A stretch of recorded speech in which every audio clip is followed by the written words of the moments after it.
Paano natin mapapakita ang sama-samang pagkilos patungo sa pambansang kaunlaran? Hello, ako si Jade Risen. Hello! Ako si Lex Barasi. At ako naman si Shelly Castillo. Kami ang magpapaliwanag sa inyo kung paano may papakita ang sama-samang pagkilos patungo sa pambansang kaunlaran. Una, ang pagtangkilik sa lokal na produkto o negosyo. Ang simpleng pagbili ng mga lokal na produkto ay hakbang na rin upang makilala o mapaganda ang ating bansa dahil napapakita nito ang suporta o pagtulong sa ating bansa. Pangalawa, ang pakikilahok sa mga proyektong pangkomunidad.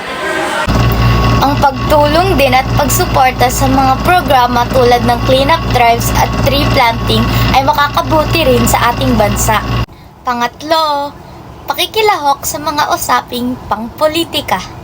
Ang pagboto ng tamang lider at pagiging mapanuri sa mga isyu ng bayan ay isang paraan ng sama-samang pagkilos patungo sa mabuting pamamahala.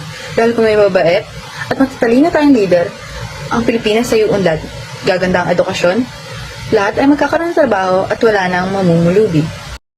Paano nga ba tayo magtutulungan sa pagboto ng tamang leader?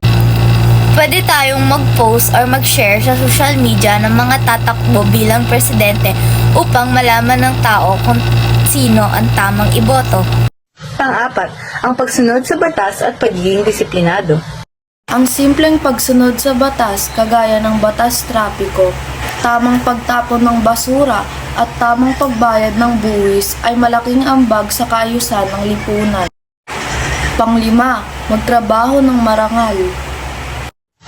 Magtrabaho tayo ng marangal upang wala ni isa sa atin ang mapilitang gumawa ng krimen katulad ng pagnanakaw para lang may pangtustos sa pamilya. Ngayon, alam nyo na ang sama-samang paraan sa pag-unlad ng ating bansa. Laging tandaan, kabataan ang pag-asa ng bayan, kaya't huwag mag-alinlangan na tayo ay magtulungan.